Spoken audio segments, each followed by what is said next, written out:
Halo semuanya, apa kabar kalian hari ini? Semoga kalian semua dalam keadaan baik dan sehat selalu ya. Selamat datang kembali di Zona Film Series. Di video kali ini, kita akan membahas sebuah film kriminal yang diangkat dari kisah nyata berjudul Roofman. Film ini disutradarai oleh Derek Cianfrance, sosok di balik film-film drama realistis yang kuat secara emosional dan dibintangi oleh Channing Tatum sebagai tokoh utamanya. Film ini menceritakan tentang seorang veteran angkatan udara yang terjebak dalam kerasnya hidup hingga menjadikannya salah satu perampok paling unik dalam sejarah Amerika. Tanpa kekerasan berlebihan, tanpa korban jiwa, namun penuh kecerdikan dan ironi.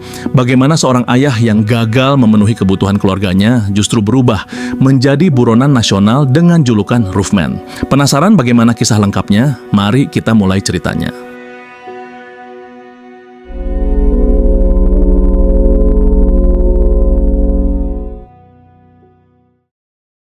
Cerita diawali dengan diperkenalkannya seorang veteran angkatan udara bernama Jeffrey Manchester yang datang ke rumah mantan istrinya untuk menghadiri acara ulang tahun sang anak. Kehadiran Jeff di momen tersebut justru menghadirkan rasa pilu, terutama ketika ia mendengar permintaan sederhana dari anaknya, sebuah sepeda. Sayangnya, keterbatasan ekonomi membuat Jeff tidak mampu memenuhi keinginan tersebut. Sebagai gantinya, ia hanya dapat memberikan sebuah mainan bekas yang dibungkus sedemikian rupa agar tampak seperti hadiah baru. Bagi sebagian orang, membeli sepeda mungkin bukanlah perkara sulit. Namun bagi Jeff, memenuhi kebutuhan dasar sehari-hari saja sudah menjadi perjuangan berat. Untuk sekadar bertahan hidup, ia harus bekerja serabutan dengan penghasilan yang tidak menentu. Kondisi memprihatinkan ini membuat seorang temannya sesama veteran bernama Steve merasa simpati, hingga akhirnya mencoba memberikan pandangan serta pencerahan. Steve, yang juga pensiun di usia muda, memilih menempuh jalan berbeda dengan terjun ke dunia gelap sebagai calon pembuat paspor palsu. Meski tidak mengajak Jeff terlibat langsung, Steve menyayangkan potensi besar yang selama ini dipendam oleh sahabatnya tersebut. Ia mengetahui bahwa Jeff memiliki keahlian khusus dalam bidang pengintaian dan pengamatan, sebuah kemampuan yang jarang dimiliki orang lain. Ketidakstabilan ekonomi inilah yang sebelumnya menjadi salah satu alasan sang istri mengajukan perceraian beberapa tahun lalu, sekaligus mengambil hak asuh atas ketiga anak mereka. Keputusan tersebut diambil demi menjamin masa depan anak-anak, mengingat Jeff tidak mampu memberikan kehidupan yang layak. Setelah perceraian resmi, mantan istrinya kembali ke rumah orang tuanya dan membesarkan anak-anak dengan dukungan keluarga besar. I can't do this, Josh. No, come on, please don't do this. Goodbye.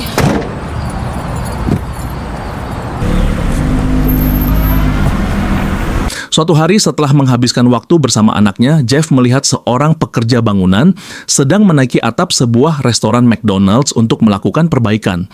Pemandangan itu membuatnya teringat kembali pada perkataan Steve tentang kemampuan pengamatan yang ia miliki. Didorong oleh rasa penasaran, Jeff mulai memperhatikan apa saja yang bisa ia lakukan dengan keahliannya tersebut. Ia pun mulai mengamati kebiasaan para karyawan restoran itu secara rinci, mulai dari pergantian shift, jadwal pengiriman uang, posisi kamera CCTV, hingga kemungkinan akses masuk melalui atap. Do you know what you want? Yeah, I figured it out. Setelah hampir 1 bulan penuh melakukan pengamatan secara teliti, malam yang dinanti akhirnya tiba.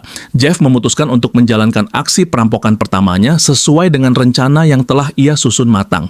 Ia naik ke atap dan masuk melalui lubang ventilasi udara, menyadari bahwa ini adalah aksi perampokan pertamanya, dan pada dasarnya ia bukanlah seorang kriminal kejam. Jeff berusaha menenangkan keadaan. Ia menjelaskan kepada semua orang di ruangan tersebut bahwa dirinya tidak berniat melukai siapapun, selama mereka bersedia bekerja sama dan mengikuti arahannya. What to do and you guys just do it. I want you to get your coats back on. Dwayne, grab your coat. Satu persatu karyawan restoran tersebut diminta masuk ke dalam ruang pendingin makanan. Ketika sang manajer menyadari bahwa ia lupa membawa jaket, Jeff justru menunjukkan sisi kemanusiaannya. Tanpa ragu, ia menyerahkan jaket hangat miliknya agar sang manajer tidak kedinginan selama berada di dalam ruangan tersebut. Entah apa yang melintas di benak Jeff saat itu. Alih-alih segera pergi setelah berhasil mengambil seluruh uang, ia justru dengan tenang menghubungi layanan darurat 911 dan melaporkan adanya kasus perampokan. Bahkan Jeff dengan jujur menjelaskan bahwa sang perampok telah mengurung para karyawan di dalam lemari pendingin dengan maksud agar petugas segera datang dan menyelamatkan mereka. Selama 2 tahun berikutnya, Jeff terus menjalankan aksi perampokan dengan pola yang sama dan tercatat telah membobol lebih dari 40 toko. Media serta pihak kepolisian pun menjulukinya Roofman atau si manusia atap. Dalam kurun waktu tersebut, polisi mengalami kesulitan besar untuk menangkapnya karena Roofman dikenal sangat licin dan tidak pernah meninggalkan satu pun barang bukti di lokasi kejadian. Tak hanya terkenal sulit ditangkap, Roofman juga dikenal sebagai perampok yang sangat tidak biasa. Seluruh aksinya tidak pernah memakan korban jiwa. Bahkan berdasarkan kesaksian sejumlah korban, mereka mengaku baru pertama kali berhadapan dengan seorang penjahat yang begitu sopan, termasuk kebiasaannya memberikan jaket hangat kepada setiap korbannya. Sementara itu, Steve yang suatu hari menyaksikan pemberitaan tentang Roofman mulai merasa curiga terhadap gelagat Jeff. Kecurigaannya semakin menguat ketika polisi menyebutkan ciri-ciri pelaku yang memiliki postur atletis dan tinggi badan ideal. Menyadari potensi terbongkarnya penyamaran, Jeff segera mematikan televisi dan mengalihkan perhatian Steve dengan mengajaknya merayakan ulang tahun anaknya. Berkat uang hasil perampokan yang selama ini ia kumpulkan, Jeff akhirnya mampu membeli sebuah rumah mewah dan membujuk mantan istrinya untuk kembali rujuk. Kehidupan inilah yang selama ini ia impikan. Tepat di hari ulang tahun sang anak, Jeff akhirnya bisa mewujudkan permintaan sederhana yang dulu tak mampu ia penuhi, sebuah sepeda sebagai hadiah.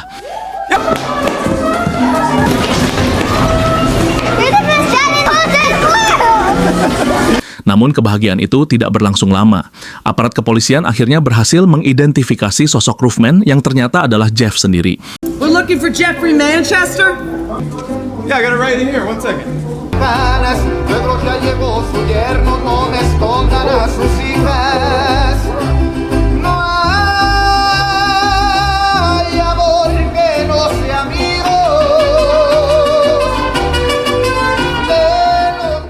Penangkapan tersebut mengakhiri seluruh pelariannya. Atas kejahatan yang dilakukannya, Jeff dijatuhi hukuman penjara selama 45 tahun. Children losing a father. Now I know you got everyone fooled thinking you're a nice guy.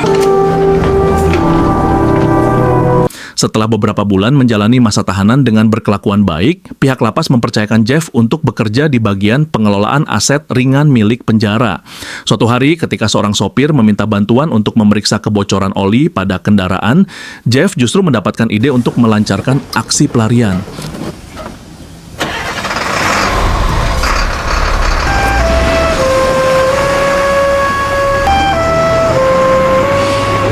Masih mengandalkan keahlian lamanya dalam mengamati dan menganalisis, Jeff mulai mempelajari jadwal keluar masuk kendaraan, pengiriman barang, waktu istirahat sopir, hingga kebiasaan petugas gerbang yang selalu memeriksa kolong mobil menggunakan sebuah cermin.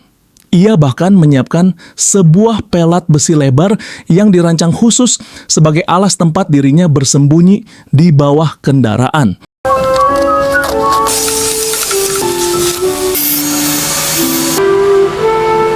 Pada suatu hari, mobil ekspedisi kembali ke penjara untuk mengangkut beberapa barang. Setelah Jeff menaikkan seluruh muatan dan mengunci pintu belakang kendaraan, ia hanya perlu menunggu sopir masuk ke kabin dan menyalakan mesin. Dengan cepat, Jeff menyelipkan pelat besi tersebut ke bawah sasis mobil dan mengambil posisi bersembunyi. Masalah terakhir yang harus ia hadapi adalah pemeriksaan di gerbang penjara. Penjaga seperti biasa memeriksa kolong kendaraan menggunakan cermin. Jeff dilanda kepanikan ketika menyadari bahwa pelat besi yang ia buat ternyata sedikit terlalu pendek dan hampir tidak menutupi seluruh tubuhnya. Namun dengan menekuk kepalanya sedikit, ia berhasil mengelabui para penjaga dan lolos dari pemeriksaan.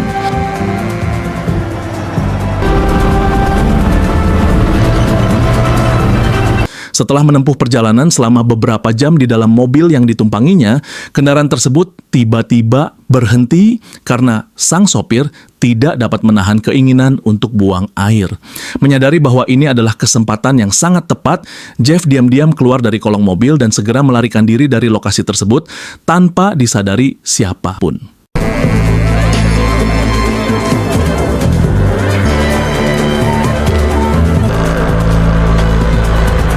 Dengan menumpang beberapa kendaraan yang melintas, Jeff akhirnya tiba di depan rumah mantan istrinya dengan harapan dapat bertemu sang anak. Namun, harapan itu pupus ketika ia mendapati kawasan tersebut telah dijaga ketat oleh pihak kepolisian, mengingat kabar pelariannya telah menyebar luas.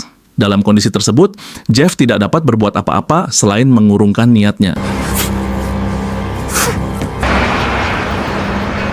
Tak jauh dari lokasi itu, ia melihat sebuah toko mainan yang masih buka. Dengan memberanikan diri, Jeff masuk dan berpura-pura menjadi seorang pembeli biasa. Rasa lapar dan haus mulai menguasainya, terlebih ketika tiba-tiba terdengar suara sirene mobil polisi yang mengarah ke toko tersebut.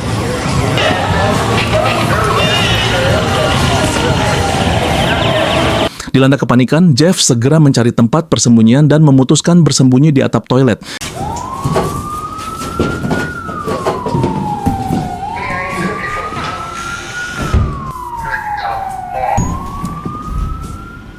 Tanpa disadari, ruang toilet tempat Jeff bersembunyi ternyata bersebelahan langsung dengan ruangan manajer toko. Ketika hari mulai larut dan seluruh karyawan telah pulang, Jeff perlahan turun dari atap dan mulai mengamati satu persatu kamera CCTV di dalam toko.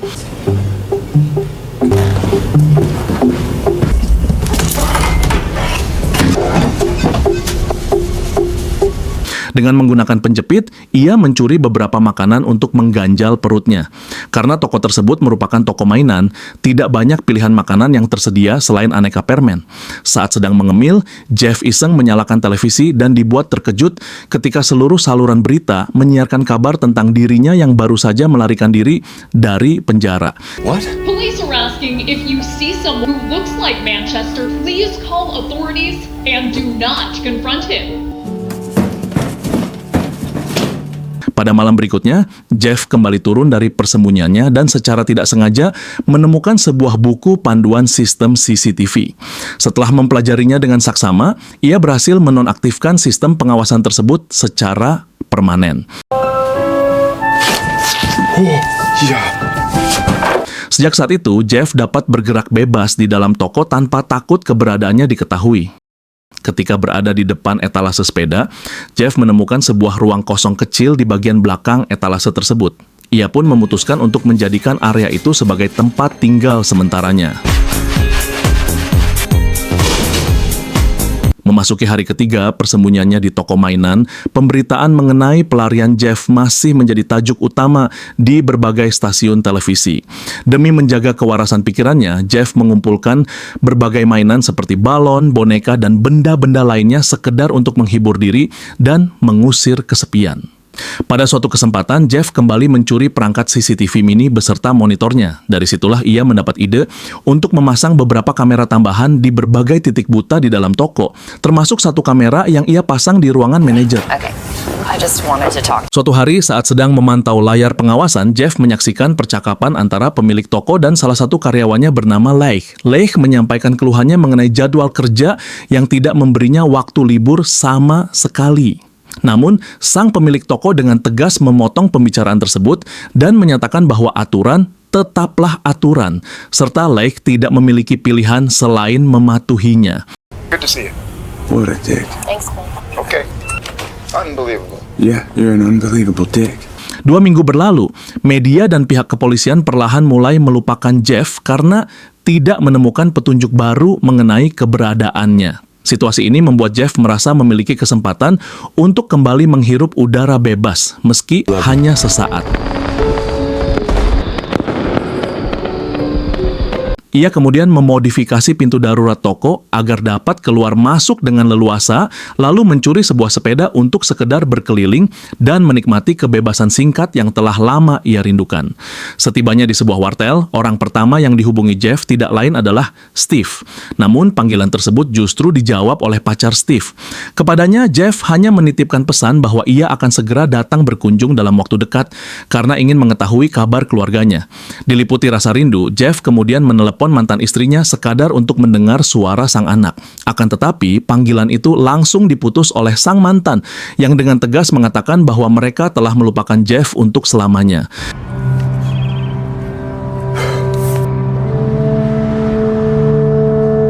Menjelang tengah hari, Jeff terbangun akibat suara keributan yang tertangkap melalui kamera CCTV.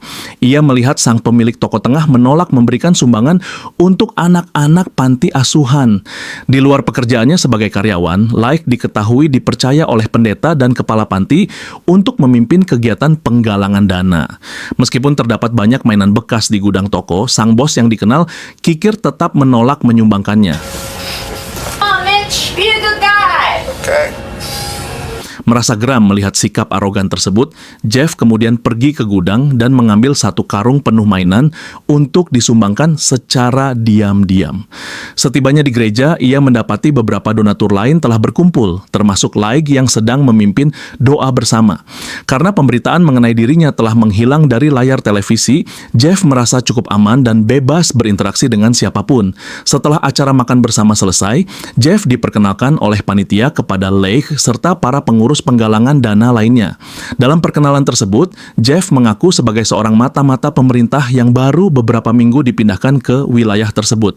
Sebagai orang baru yang tampak membutuhkan teman berbincang, Laik dengan ramah mengajaknya berkeliling dan mengobrol santai. Keesokan harinya, saat keduanya berjalan-jalan di sebuah taman, Jeff akhirnya mengungkapkan kebenaran bahwa dirinya baru saja bercerai dan memiliki 3 orang anak. Mendengar pengakuan tersebut, Laik tidak menunjukkan rasa kecewa maupun menjauh. Sebaliknya, karena telah menyimpan perasaan terhadap Jeff, ia justru mengundangnya berkunjung ke rumah dan memperkenalkan Jeff kepada kedua putrinya. Okay. Oh, these are my girls. Hey, girls. Is that right? Good, because I got you this link, though. Thank you. Suatu pagi ketika Jeff sedang mandi sebelum subuh dan menjemur seluruh pakaiannya di dalam toko, kejadian tak terduga pun terjadi. Sang pemilik toko datang lebih awal dari biasanya karena masih ada pekerjaan yang belum tuntas. Situasi menjadi sangat canggung ketika Jeff keluar dari kamar mandi dalam keadaan tanpa busana untuk mengambil jemurannya, tepat pada saat sang bos juga keluar dari ruangannya. What the fuck? Beruntung Jeff dengan sigap menutupi wajahnya menggunakan sebuah kipas angin dan berhasil melarikan diri kembali ke tempat persembunyiannya.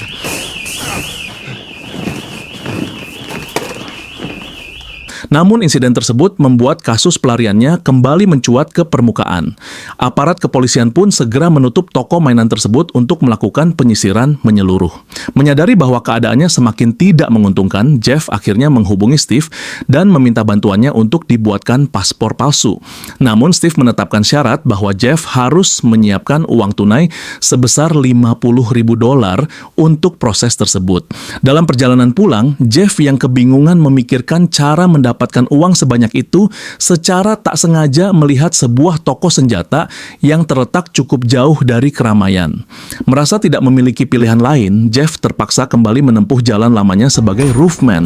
Dengan memanfaatkan keahliannya, ia berhasil mencuri beberapa senjata yang akan digunakan sebagai bekal untuk melakukan perampokan berikutnya.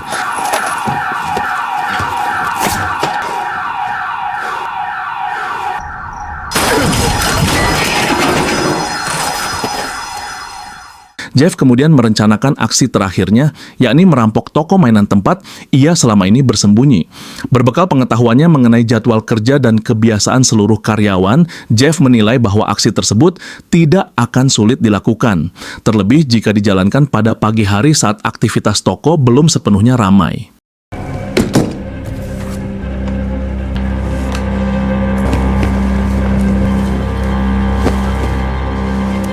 Dengan mengenakan topeng hitam, Jeff masuk ke dalam toko secara terang-terangan dan memerintahkan sang pemilik untuk mengikat seluruh karyawan serta membantunya melancarkan aksi perampokan. Situasi berubah menjadi tegang ketika petugas keamanan menolak bekerja sama. Tanpa pilihan lain, Jeff terpaksa memukul petugas tersebut hingga pingsan, lalu menyeret sang pemilik toko menuju ruang brankas untuk mengambil seluruh uang yang ada. Saat Jeff hendak meninggalkan toko, salah seorang karyawan memohon agar ia segera menghubungi ambulans setelah melihat kondisi petugas keamanan yang belum juga sadarkan diri. Meskipun sedang melakukan kejahatan, Jeff tetap menunjukkan sisi kemanusiaannya. Ia pergi ke bilik telepon dan menghubungi layanan darurat agar ambulans segera datang. Di saat yang bersamaan, Jeff dikejutkan oleh kehadiran Laig yang datang terlambat ke tempat kerja. Entah Laig mengenali dirinya atau tidak, namun tepat setelah panggilan berakhir, Jeff segera meninggalkan lokasi dengan membawa seluruh uang hasil rampokan.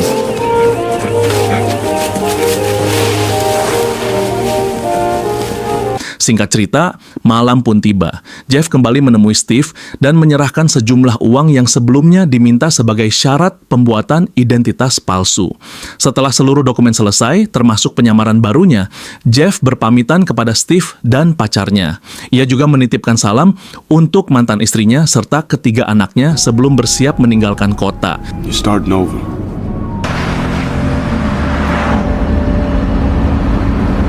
Namun setibanya di perbatasan, Jeff menerima panggilan telepon dari Laig. Ia mengingatkan bahwa sore harinya akan diadakan pesta di rumah dan anak-anak berharap Jeff dapat hadir. Panggilan tersebut membuat Jeff dilanda dilema antara melanjutkan pelarian atau kembali menghadapi kenyataan. Pada akhirnya Jeff memutuskan untuk kembali. Saat Jeff mengetuk pintu rumah Laig, sebuah kejadian tak terduga pun terjadi. Aparat kepolisian telah menunggunya dan langsung melakukan penyergapan. Penangkapan tersebut tidak terlepas dari peran Laig yang ternyata sempat mengenali wajah Jeff saat kejadian di toko. Demi menghindari keterlibatan lebih jauh, Laig mengambil keputusan berat dengan melaporkan identitas Jeff kepada pihak berwajib.